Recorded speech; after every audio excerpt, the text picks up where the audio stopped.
Hey, did you catch that burnt Burnich TED Talk everyone's freaking out about?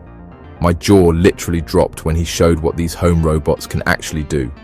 The one where he introduces Neo, this incredible humanoid robot butler that vacuums floors, waters plants, and keeps you company.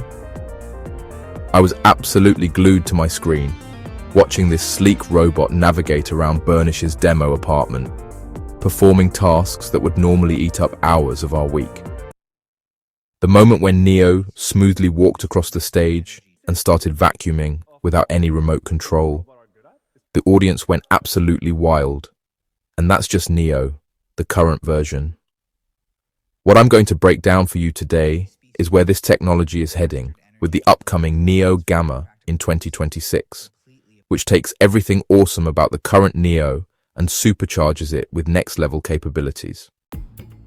Today, I'm breaking down what I call the 5 robot revolutions that are bringing Neo Gamma and other advanced robot butlers into our homes way sooner than most people realize. I've analyzed both Burnich's groundbreaking TED Talk and an incredible Nvidia GTC 2025 panel featuring the absolute pioneers in this space.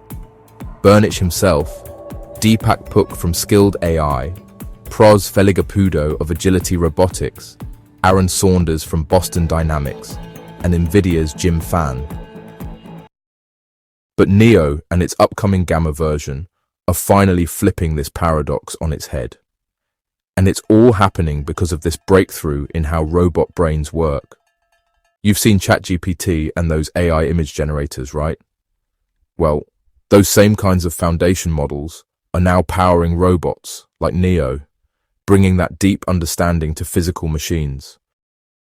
And that's what was so impressive in the TED demo. Neo wasn't just following pre-programmed paths. It was understanding its environment in real time. The Neo Gamma version coming in 2026 takes this to a whole new level, with even more sophisticated AI that can handle the unexpected situations that come up in real homes.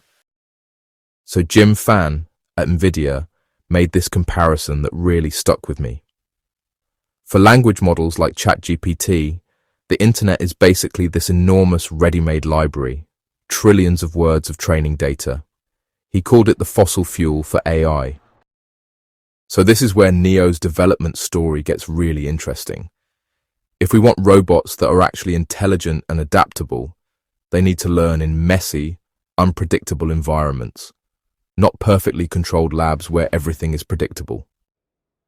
In discussions after the TED Talk, Burnich showed a comparison that wasn't in the main presentation.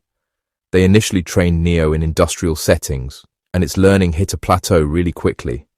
The environment was too simple, too repetitive, but when they moved testing to real homes, its learning rate went through the roof because there was so much more variety. One object, hundreds of possible states and relationships.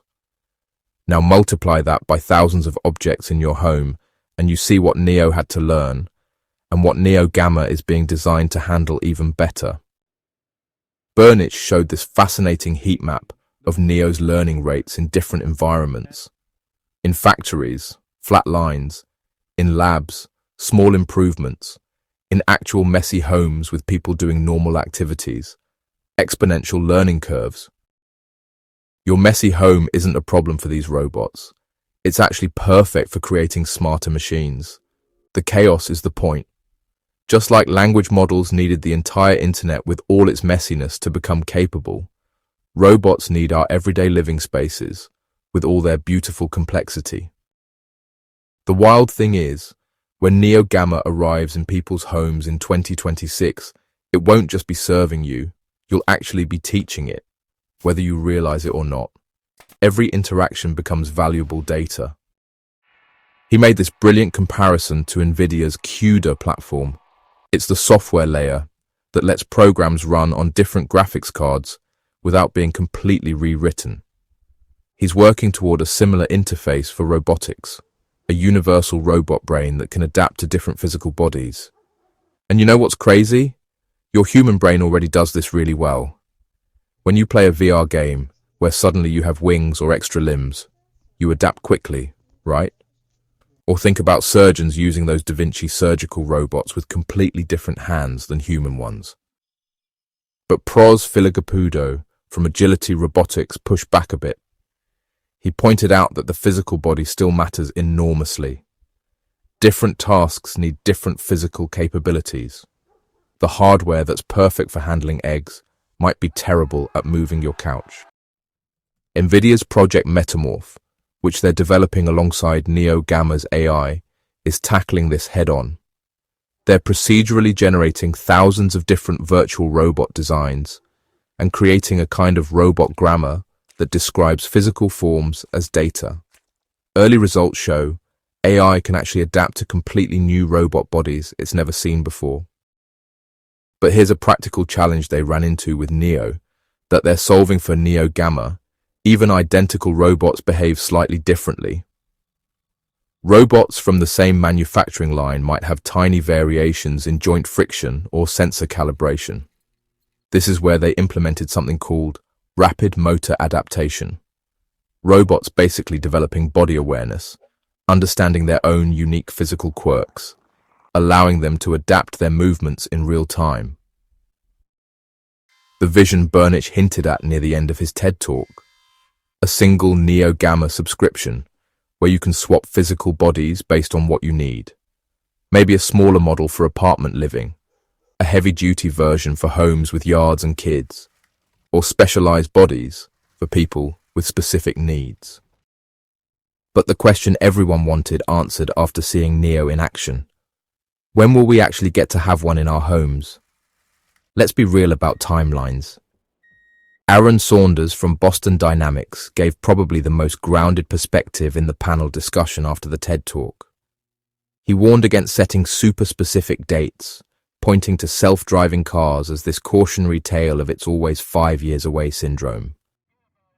That said, Burnich was surprisingly specific about Neo-Gamma. It's slated for limited release in 2026, with broader availability in 2027. The first models will excel at specific household tasks, laundry, dishes, basic meal prep, and general pickup and organization. Basically, everything we saw Neo doing in the TED Talk, but with more reliability and less supervision. What really dropped jaws during the Q&A was Burnich's price projection. While the first Neo-Gamma units will be premium priced, he expects that within 5 to 7 years, the subscription model will make it accessible for about the same monthly cost as a smartphone plan. He believes the cost of both digital labor, AI agents, and physical labor, robots, will eventually approach zero. Deepak Puk had maybe the most practical insight during the panel. Unlike language AI, which often needs to be nearly perfect to be useful, even robots that are just good at specific, everyday tasks will be incredibly valuable. A robot that can only do laundry perfectly still solves a real problem for millions of people. Jim Fan, from Nvidia, took an even longer view. Looking 20 years beyond Neo-Gamma, he sees robotics completely transforming scientific discovery. Robots running thousands of experiments simultaneously, accelerating research in medicine and materials science. He even suggested that future versions beyond Neo-Gamma might help design and build the next generation of robots, creating this feedback loop that makes progress happen exponentially faster. The ultimate vision that Burnich hinted at near the end of his TED demonstration? A world where everything that moves will be autonomous. Every vehicle, every appliance, every tool having some level of intelligent movement and adaptation. But there was one question from the audience that Burnich seemed hesitant to fully address.